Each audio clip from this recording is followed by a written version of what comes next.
com os estudos de história geral. Hoje vamos falar um pouquinho do mundo aí antes do século XVI. Retomando alguns conceitos que a gente viu nas últimas aulas, a gente estava falando sobre o processo da Idade Média na Europa.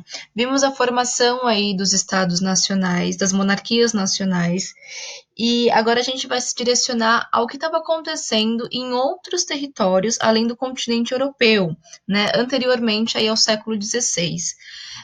Esse momento é interessante porque quando a gente for estudar a expansão marítima, né, que acontece principalmente entre Portugal e Espanha, a partir aí do final do século XV, a gente vai ter um processo e dinâmicas que vão estar acontecendo nos territórios da Ásia, da África e da América, um pouco mais diferente da dinâmica do contexto europeu.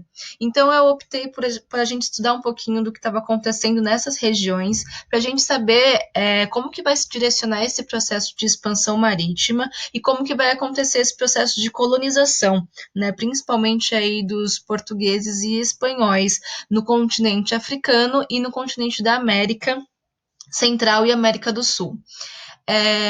Retomando alguns contextos antecedentes da Europa Ocidental, a gente viu aí a decadência e a crise do sistema feudal, vimos como que se deu o processo aí de transição de um sistema, né, feudalista para um processo inicial do capitalismo, já com uma sociedade monetarizada, já com um processo comercial e de trocas nas grandes cidades.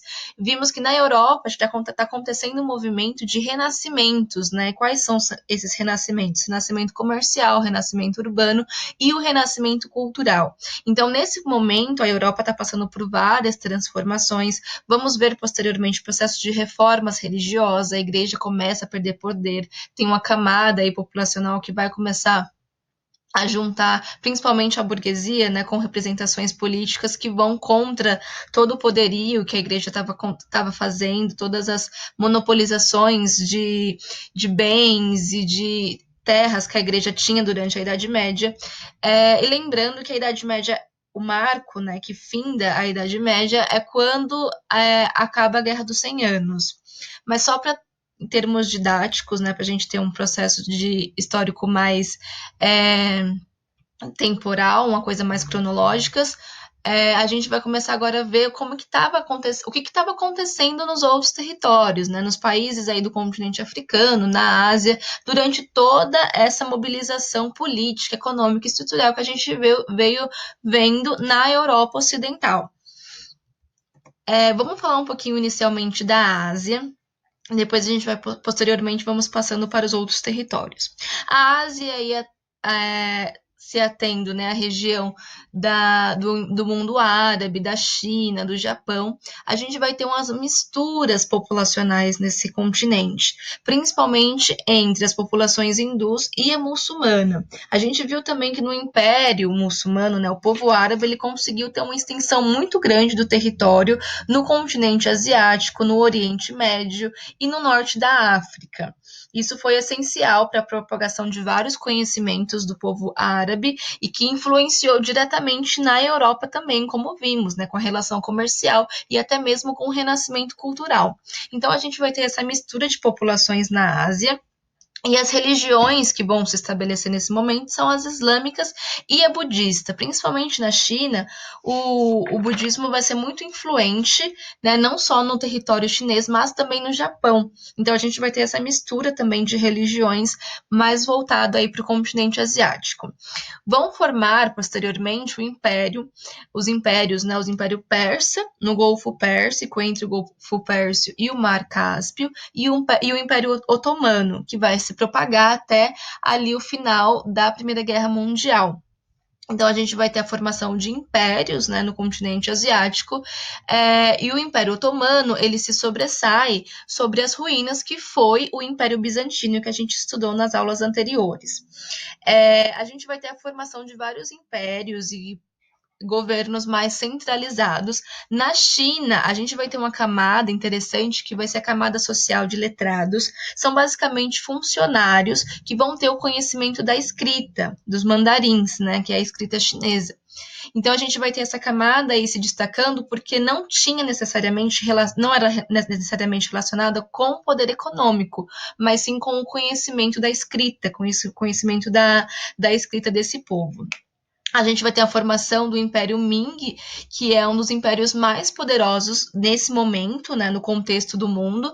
E aí a gente vê que as relações que vão acontecer nesse continente, na Ásia principalmente, está influenciando diretamente o continente europeu e a grande parte do comércio, né, vai se direcionar tanto ao continente europeu quanto ao continente da África do Norte, principalmente. Então, na China e no território asiático estavam acontecendo grandes relações comerciais. Então, o comércio já tinha grande circulação, tinha formação de impérios, de centralização política. Então, foram influências muito significativas para essas regiões, né, e para esses povos aí índios e para os povos muçulmanos. Aqui eu coloquei o mapa que eu acho que dá para demonstrar muito bem o que estava acontecendo na Ásia. A gente tem aqui as rotas comerciais e a influência direta, né? Lembrando aqui, ó, Gênova e Veneza como os principais portos do comércio na Europa. E aqui eu coloquei apresentado um trechinho que mostra um pouco disso tudo. No final do século XV, o Império Ming era um dos mais poderosos estados do mundo. Então a gente vê a influência do continente asiático para o mundo, né? Tentando tirar um pouco o foco da própria Europa, olhando mais para os outros povos que estavam acontecendo também nessa mesma época. E aí ele coloca: sua população era superior em número de habitantes à de toda a Europa. Seu intenso comércio ligava diversas regiões asiáticas da Austrália e da África. Então, bem antes do Vasco da Gama chegar às Índias, né, com a expansão marítima, o almirante chinês Cheng Hu, entre 1405 e 1433, já aí no começo, né, do século XV, havia realizado 7 grandes viagens ao Golfo Pérsico e à costa africana, conhecido como Frota do Tesouro, o conjunto de navios de carga abastecendo e defesa o abastecimento e defesa, né, chegou a transportar aproximadamente 28 mil tripulantes. Então a gente vê que a expansão marítima, né, que a gente mais estuda, a questão das navegações europeias, elas ocorreram, né, elas foram influentes para o mundo, mas que no mundo asiático já vinha acontecendo esse tipo de exportação, já vinha acontecendo esse tipo de navegação e essas relações comerciais de trocas entre as regiões já estavam acontecendo, né, com grandes influências em vários continentes. Então aqui a gente vê o comércio chinês e sua influência na Europa e no norte da África principalmente, chegando aqui, né, até mesmo na região australiana.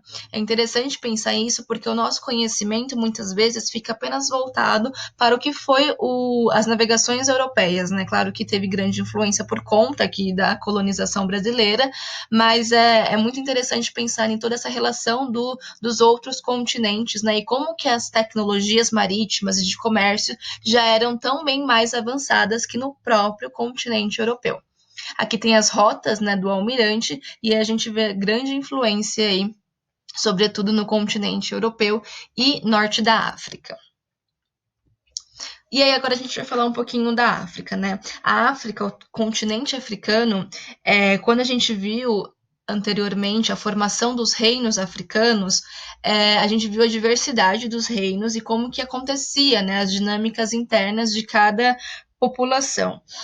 Pensar sobre a África, né, principalmente para países aí que sofreu, né, grande parte do tráfico de pessoas do continente africano, é pensar na diversidade dessa população e pensar que esses povos, né, eles sofreram eles sofreram grande parte do extermínio e do tráfico, né, proposto aí pelos colonizadores europeus. Então é importante a gente pensar nesse continente, nos países, nos reinos que se formaram, como grupos, né, de populações que desenvolveram técnicas sociais, de agricultura, de políticas, e que posteriormente vão sofrer um processo aí de submissão decorrente da diáspora africana decorrente da colonização portuguesa, que vão submeter esses povos ao processo aí de escravidão. Então, é importante pensar nisso por conta desse processo posterior que vai colocar esses povos, vai colocar essas populações a nível de mercadoria, né? Vão atuar como um processo totalmente desumanizador e violento diante dessa localização, diante desses povos. Então, a gente vai ter no continente africano um mosaico de povos, várias formações de reino, principalmente a divisão entre o deserto e do Saara. Então, no norte do Saara, a gente vai ter o domínio dos berberés, e no sul, né, a gente vai ter os grupos e reinos negroides. Então, no norte, a gente vai ter grupos formados mais por muçulmanos, né, lembrando do domínio muçulmano aí no norte da África, e aí para o sul do Saara, a gente vai ter os grupos e reinos com características negroides. Então, a gente vai ter aqui a relação dos reinos africanos, dos reinos de Gana e reino Mali. Então, a gente vai ter rotas de comércios que vão ligar, né, o norte e o sul aí do Saara, e aí a gente vai ter o reino Gana com gradativo enfraquecimento a partir de realizações e transformações geográficas do próprio reino.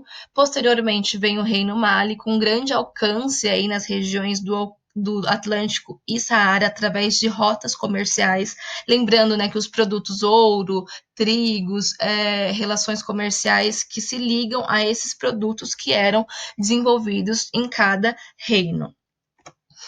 Depois disso, a gente vai ter a formação do reino de Songhai, né, com um enorme império, com a centralização política e com grandes centros comerciais nas cidades de Gao e Tombuctu. Então, são várias formações e reinos que vão se surgindo e caindo conforme aí, o processo e o passar dos anos. E aí, a partir do século XV, né, o reino Songhai ele começa a passar por constantes, né, invasões e ataques aí decorrentes tanto dos povos dos nortes como aí dos portugueses. É a partir do século XV que a gente começa a expansão marítima, realizada aí pelos europeus, pelos portugueses e espanhóis. E aí eles vão chegar na região, né, da África e vão começar esse processo de invasão e submissão desses povos com o processo de colonização e de escravidão. No sul, a gente vai ter a formação também de reinos com grandes quantidades artísticas. Aqui eu coloquei um dos monumentos que eles realizavam com metais, bronze, cobre, ouro. Então, eles tinham um processo de criação artística também bem significativa. Então, basicamente, gente, na África a gente vai ter a realização desses povos, desses reinos, né, com trocas comerciais, com divisões entre o norte do Saara, que era mais voltado para o povo muçulmano, com o sul do Saara, com reinos e grupos, né, da população e da variabilidade cultural e ética do povo negro. E aí a gente vai ter a submissão desses povos a partir do século XV, decorrente do processo de colonização dos portugueses. É importante pensar na riqueza, da riqueza desses povos, na diversidade étnica desses povos. Quando vocês forem estudar, acredito quem for dar para vocês história do Brasil, né, o professor que for dar a história do Brasil vai aprofundar mais na questão a partir da diáspora africana, né, proposta e desenvolvida pelo tráfico negreiro, os traficantes portugueses que submeteram esses povos. Acredito que nesse estudando aí o que foi a escravização no Brasil, o que foi esse processo de escravização, fique mais claro como que se dava o enriquecimento étnico desse povo e desse continente e o grau de violência, né, que esse povo sofreu por conta aí desse processo de escravização desenvolvido pelos portugueses, pelos europeus. Aqui a gente vai ter os reinos, né, o reino de Zimbábue, que foi um dos reinos significativos, que posteriormente se torna o reino de Motapa. Então, as relações comerciais, né, o comércio com ouro, eles vão se ligar também aos impérios da Índia, aos impérios aí do Oriente, não só com as relações comerciais no norte, né, no norte da África, mas com outros continentes também. Aqui eu coloquei um mapa que eu acho que fica mais claro para demonstrar onde, né, a localização de cada reino. Então aqui a gente vai ter o deserto do Saara, que vai fazer basicamente a divisão, né, entre os reinos mais voltados para o norte, que é os reinos de povos muçulmanos, e para o sul do Saara. Então aqui a gente vai ter o reino Gana, as cidades com grandes influências, né, comerciais, Gal, Tombuctu. Então, essas cidades elas faziam ligações comerciais aqui com o norte do Saara. Com isso, a gente vai ter aqui a formação do Reino Mali, e aqui tem as datas, né? Porque aí são processos sucessórios de reinos. Então, aqui a gente vai ter na região do Sahel, vai ter o Reino Gana, inicialmente, depois o Reino Mali e depois o Reino Songhai, que vai até o final do século XVI. Quando os europeus, né, praticamente começam a chegar nesse território, no território do continente africano, a gente já vai estar no reino de Songhai. Aqui mostra um pouco a rota comercial, o deserto e a floresta aqui tropical, né, banhando a costa do Atlântico. E aí aqui a formação de outros reinos, né, o reino do Congo, e mais para baixo a gente vai ter o reino, né, do grande Zimbábue, perto da região de Moçambique, e o reino de Motapa, que vem posterior ao reino de Zimbábue. Então, é nesse continente, né, nessa variabilidade de reinos, é nessa estrutura geográfica que os europeus, a partir do século XV, começam a adentrar nesse território, a adentrar nesse continente, e começa o processo de exploração e submissão desses povos à escravidão. Então, a gente tem a formação desse reino, a ligação deles com o comércio, com as regiões do norte da África, com as regiões da Ásia, e posteriormente a gente vai ter o processo de escravidão e violação, né, humana desses povos. Vamos falar agora um pouquinho da América. O que estava acontecendo na América antes da chegada dos portugueses, né? A gente viu lá na Europa todo o processo dinâmico de renascimento, de desenvolvimento aí da burguesia. E quando a gente for ver o processo de expansão marítima, né, principalmente de Portugal e Espanha, é interessante que a gente já tenha em mente o que estava acontecendo na América. O que era a América, né? Principalmente a América do Sul e a América Central. O que era a América antes, né, de Colombo, pré-colombianas. Eu vou falar principalmente da América Central e do Sul, na região aqui da América Latina, tirando o Brasil, porque o Brasil vocês estudam, né, na história do Brasil. Então eu vou falar um pouco dos povos aqui latinos, né, andinos, e da América Central. Então a gente vai falar um pouquinho dos povos maias, astecas e incas. Os maias, né, é uma das populações mais antigas da história e da humanidade, e a gente vai ter a localização geográfica desses povos basicamente no sul ali do México, colocando, né, adentrando aí parte da Guatemala e da região de Honduras, atual Guatemala e atual Honduras. A gente vai ter essa civilização com uma riqueza muito grande, uma riqueza cultural, uma riqueza política muito grande, tanto que até os dias de hoje existem alguns grupos, né, populacionais maias na cidade do México. Então eles existem, eles resistiram, né, a todas os conflitos, né, internos e políticos e os desenvolvimentos aí que ocorreram nas regiões, e eles existem, né, são grupos bem menores e que existem até os dias de hoje no atual México. Os maias, eles vai ter uma característica interessante, porque assim, eles foram os únicos povos que, quando os espanhóis chegaram na América Central, eles já estavam num processo de declínio. Então, eles não sofreram tanto o impacto dos espanhóis quanto os outros povos, quanto como os astecas e os incas, porque eles já tinham conflitos internos que já faziam com que a população estivesse em declínio. Então, eles não sofreram tanto impacto, mas eles resistiram, né, até os dias de hoje.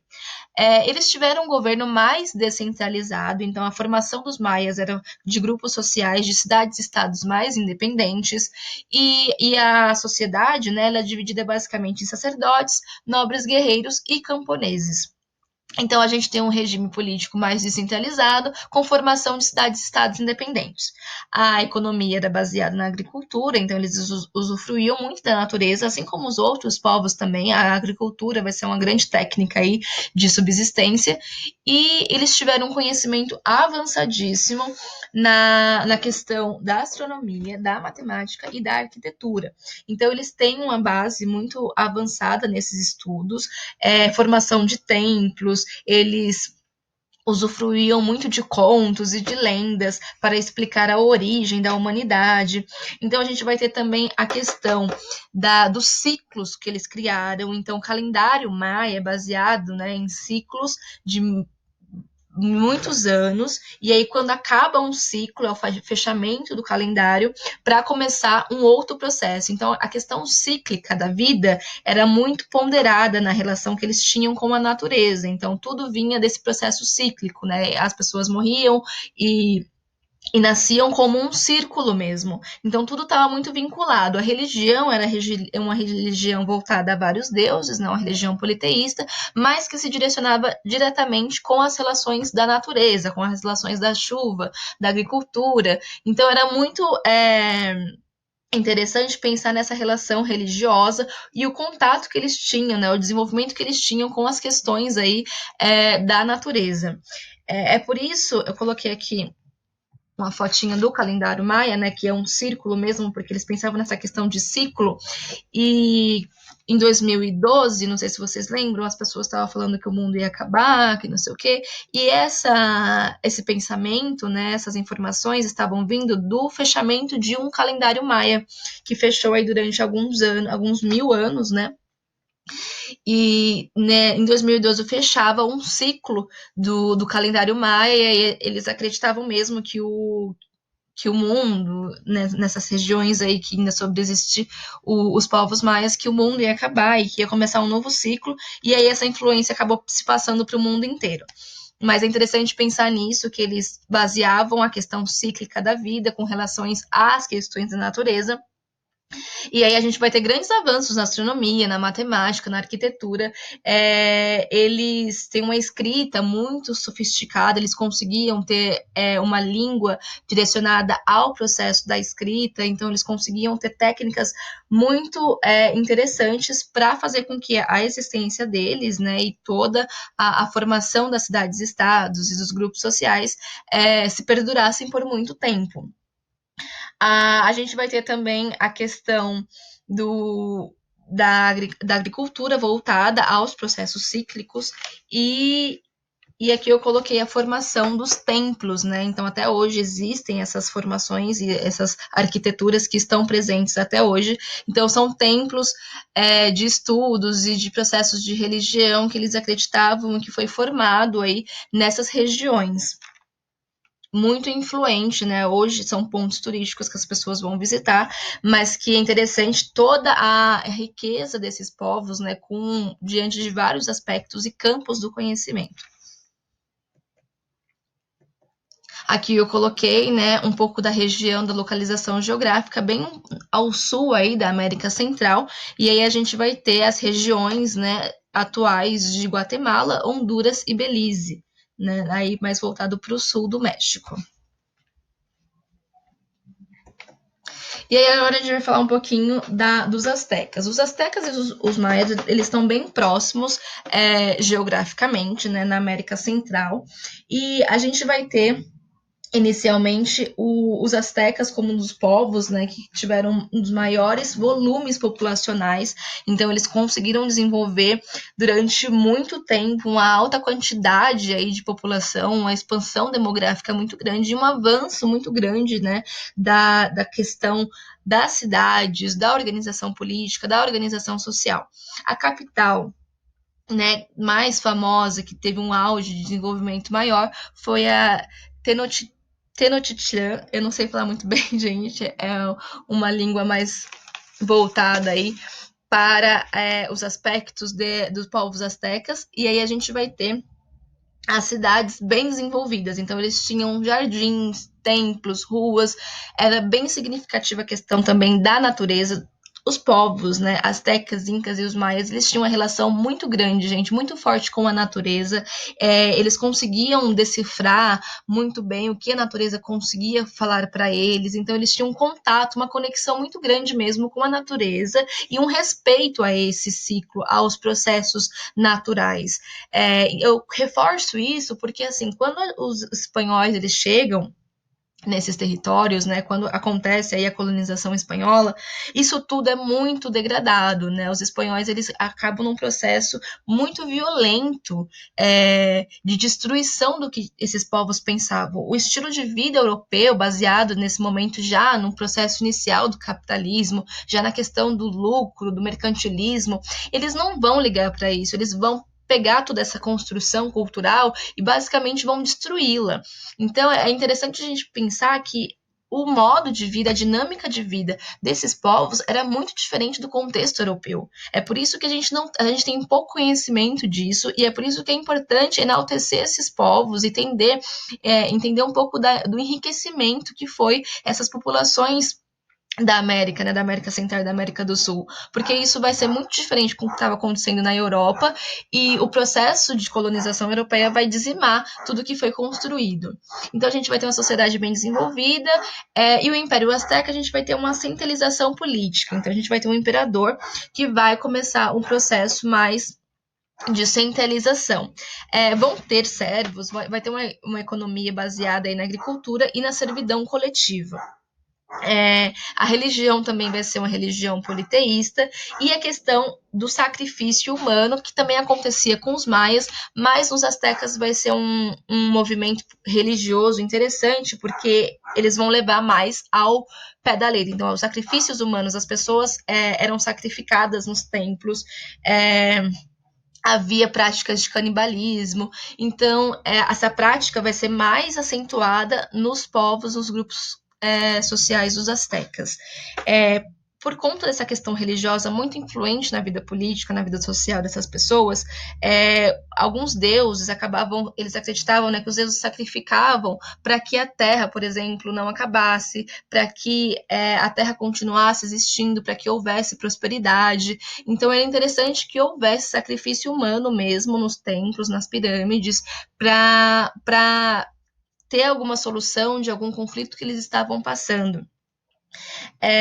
Isso acontecia também com algumas crianças, as crianças eram mortas, né, nesses templos religiosos, e aí as mães bebiam o sangue das crianças que se derramavam nos templos, então eram práticas, né, religiosas que se voltavam aí a questões próprias humanas e que eles acreditavam ser possíveis vias de solução para os problemas que eles estavam passando.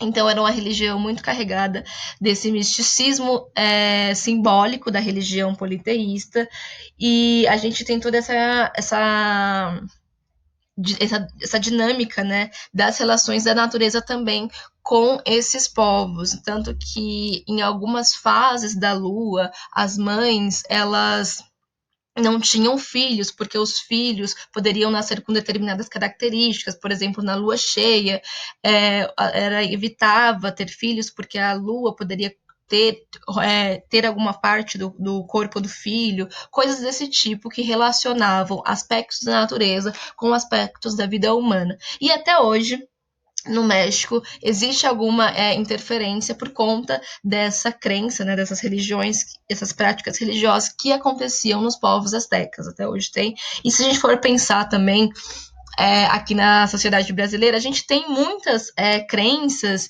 e lendas que se relacionam, né, com o aspecto natural e a vida humana, né? Dependendo aí do modo, da dinâmica de vida que o grupo familiar, que a sociedade vive, a gente ainda tem alguns aspectos que se relacionam a isso, né? Alguns contos, algumas lendas que intercalam, né? Que colocam aí as relações naturais com a relação da vida humana mesmo. Então a gente tem toda essa formação baseado no que foi construído pelos astecas, né? Com relação às religiões politeístas, essas práticas de sacrifício humano que se foram propagando aí durante muito tempo. O Império Azteca, ele teve o declínio mesmo com a invasão espanhola, ao contrário dos maias, que já vinha declinando quando os espanhóis chegaram no território, os astecas não, eles estavam no auge do seu desenvolvimento, com o imperador Montezuma II, né, que foi o último imperador, e aí Hernán Cortés, que foi o líder aí das tropas espanholas, ele liderou todo o processo de invasão e chegou a capturar alguns indígenas também, e o termo, gente, indígenas, né, é um termo espanhol, porque eles colocaram toda a América, né, do Sul, aí, da América Central, todos esses povos como índios. E eles não conseguiam separar as particularidades de cada povo, então tudo era índio para os espanhóis e os portugueses. Então, eles capturavam também.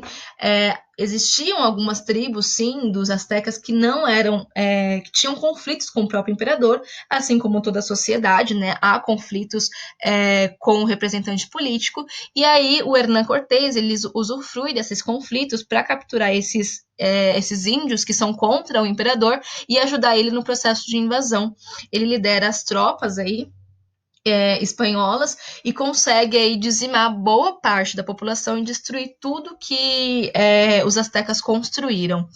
É interessante porque quando o Hernán Cortés ele chega no grupo, né, nos astecas, Montezuma, ele acha que são deuses. Ele acredita na aparição aí divina de alguns deuses que estão, né, regredindo ou que estão habitando o território, tanto que ele fornece flores, ele recolhe flores do jardim dele e entrega para o Hernán Cortés, mas né, passando aí um tempo, ele vê que exatamente o contrário, eles queriam dizimar mesmo, tanto que Montezuma vai ser preso posteriormente, e acontece toda essa invasão espanhola e a dizimação dessa população asteca.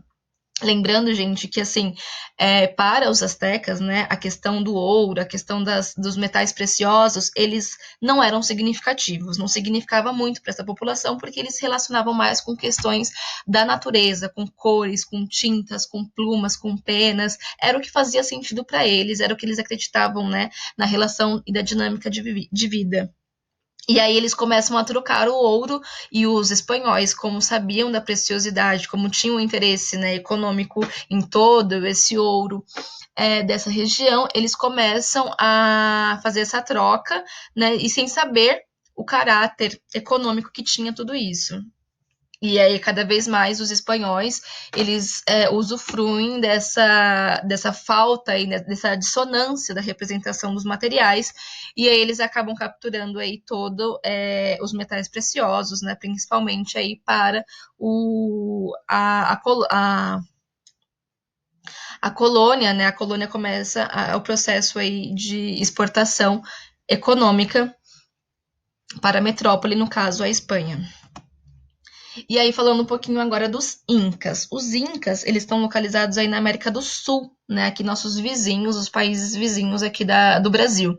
Então, a gente vai ter também um conjunto aí de povos muito grande, aproximadamente 10 milhões de pessoas, e a gente vai ter um reino, um governo mais centralizado também. Então, o imperador, ele era chefe militar e também chefe religioso. Então, a gente tinha o chefe militar e o chefe religioso baseado aí na figura do imperador, representando aí o Deus na Terra, né? Então, ele era filho do Sol. Então, vejam que todas essas relações aí com a natureza também estão presentes nos Incas.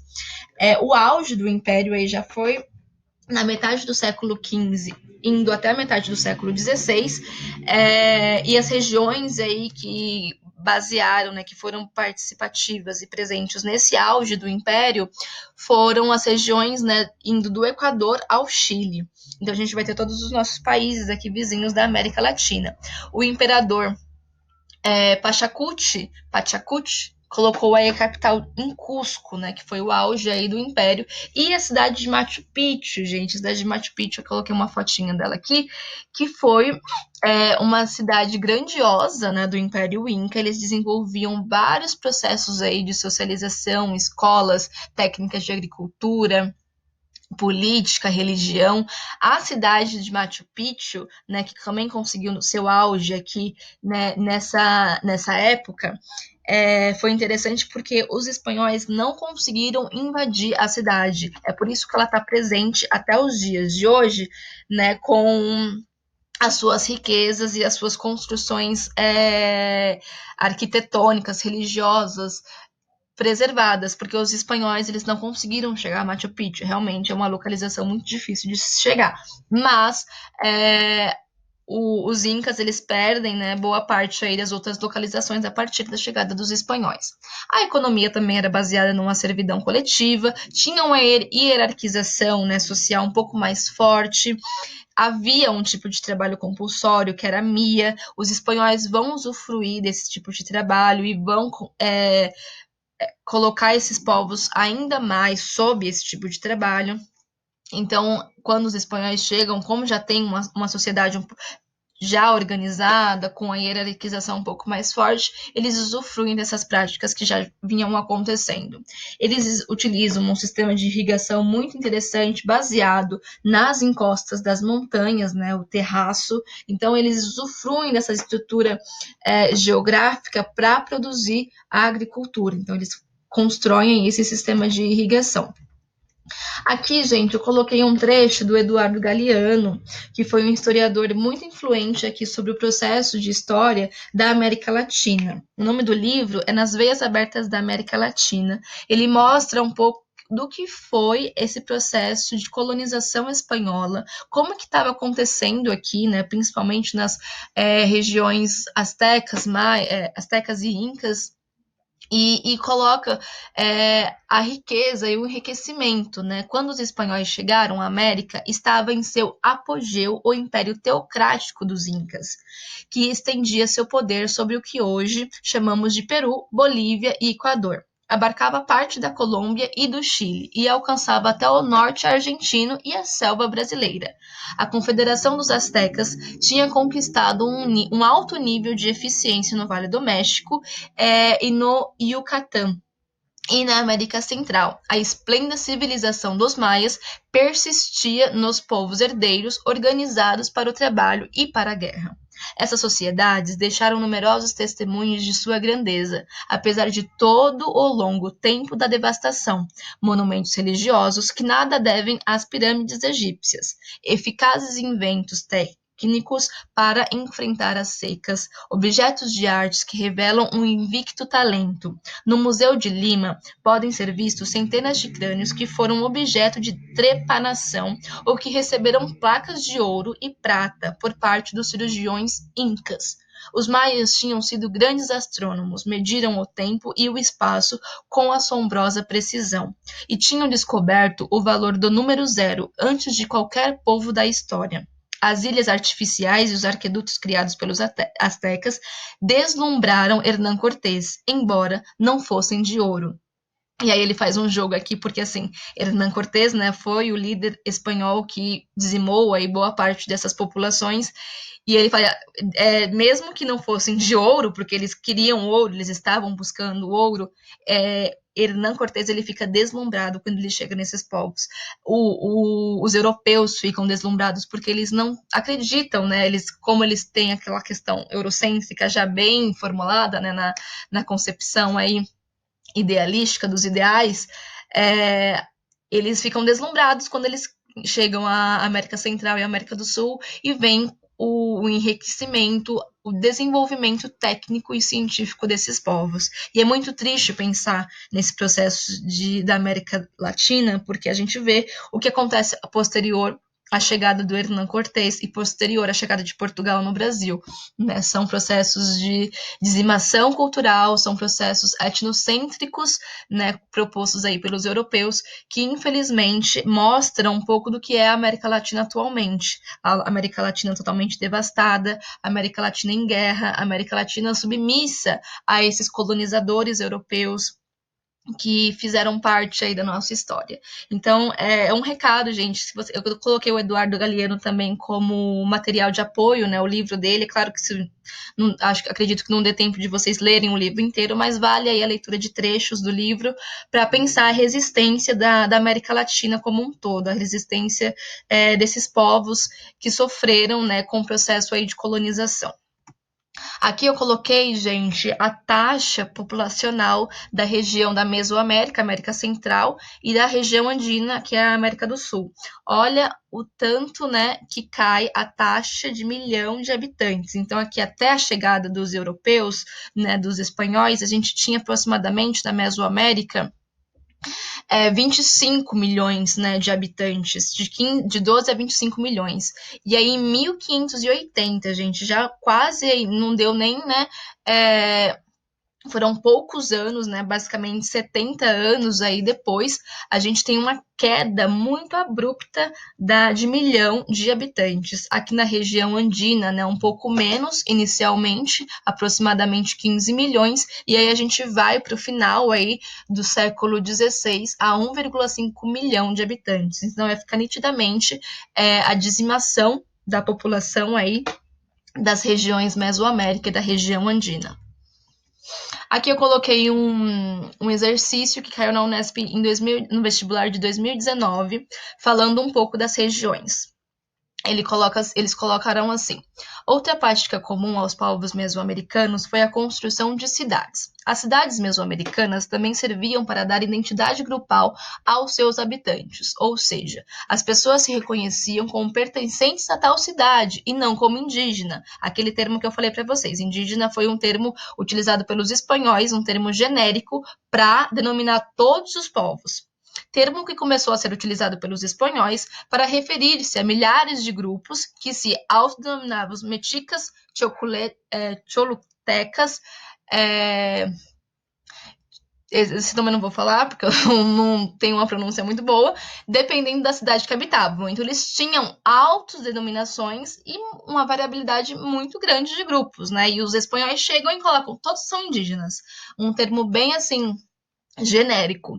As cidades existentes na América Central e no México no período pré-colombiano, aí ele pergunta: A. Foram objeto de disputa entre lideranças indígenas e conquistadores espanhóis, pois eram situadas em áreas próximas ao litoral.